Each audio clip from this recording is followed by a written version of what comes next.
gatas, vitamins. Mga batang dumaan di umano sa pang-aabuso ng dayuhan, magsasalo-salo sa isang kasiyahan. Yung pinakita nyo kanina sa kanila is a way of making them important. Batang hindi nabinyagan dahil sa nagsaradong bangko, hangat na maging Kristiyano bago magpasko. Hindi ko nabibinyagan pa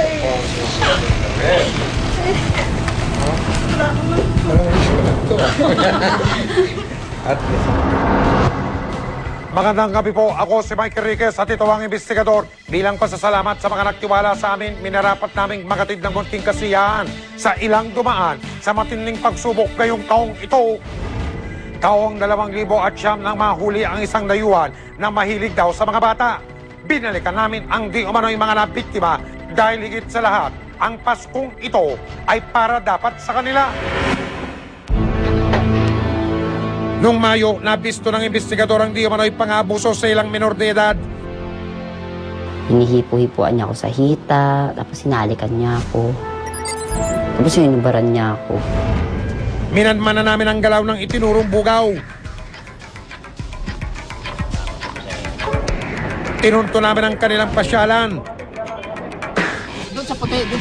Tinutukan pati pagsakay sa magarang sasakyan na pag-aari ng tinatawag nilang daddy.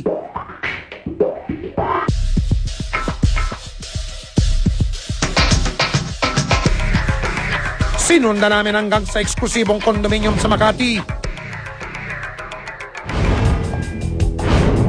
Sa operasyon ng Criminal Investigation and Detection Group o CIDG.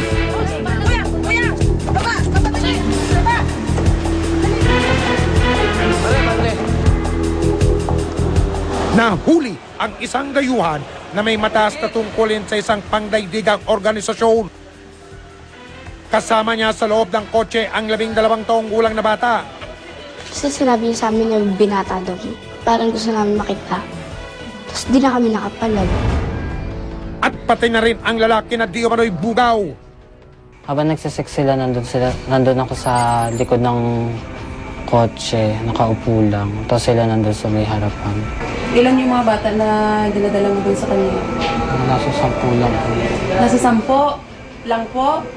Dami doon.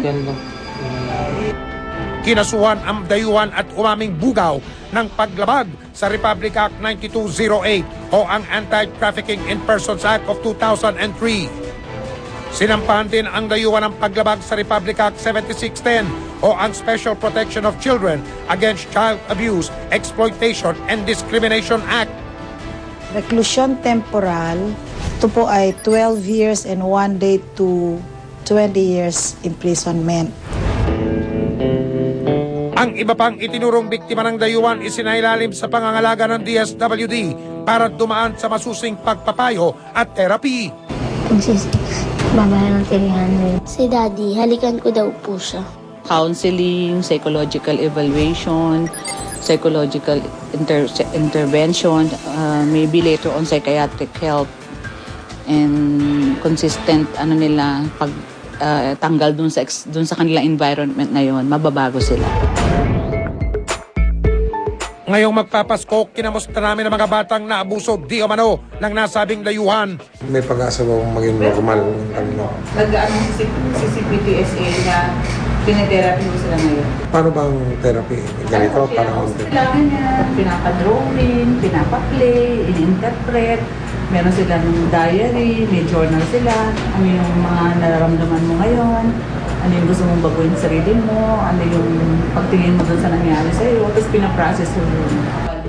Sa pangunguna ng investigador at ng Department of Social Welfare and Development, may mga planong kasiyahan para sa mga bata.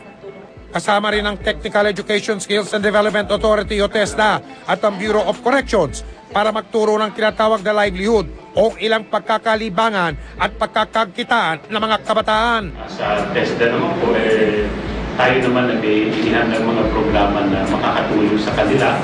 Yung paggawa nga po ng ganito, tuturuan natin sila. Papakita niya sa kanila. Madali pa matutunan? Madali lang po. Talaga? Ikaw, sir, tuturuan kita.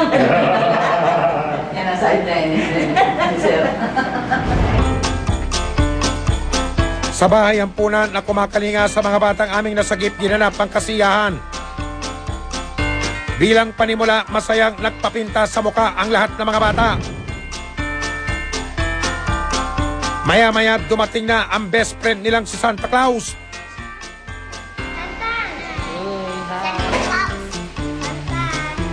Sinimula na ang kasiyahan.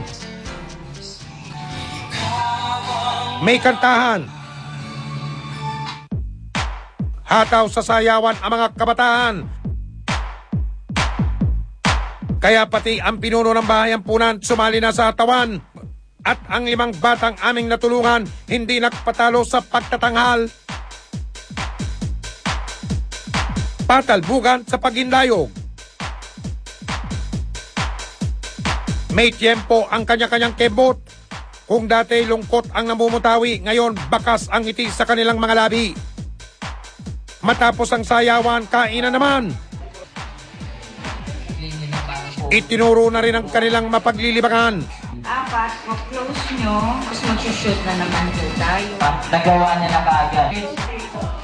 At para mas merry ang Christmas ng mga bata, may pahabol kaming regalo sa kanila. Si Miss Violet talaga. Para sa'yo to.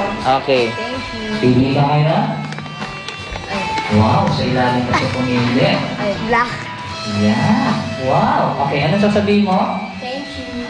Okay. Ayon sa DSWD, malaking tulong sa mga bata ang ganitong mga gawain.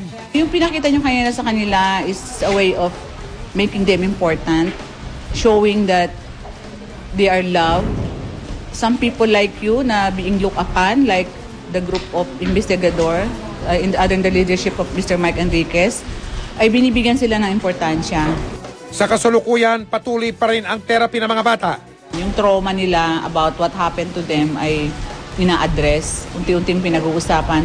At ako'y natutuwa, ang laki ng pinagbago nila. Buhat nung sila'y dumating dito sa ngayon. Noon ay medyo, minsan nawawalan ako ng pasensya, pero ngayon ay nakikita kong nagsisikap silang magbago at maging mabuting mga bata.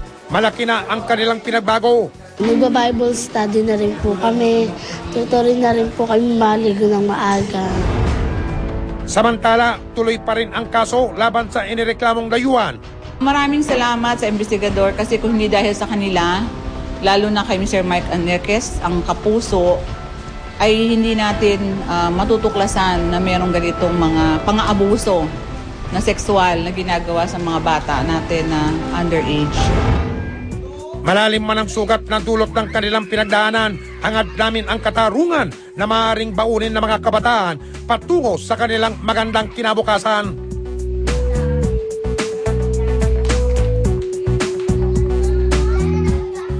Susunod! Ayan. Diba? So, ayan. Ganda lang kulay. Gwapo ko, gwapo.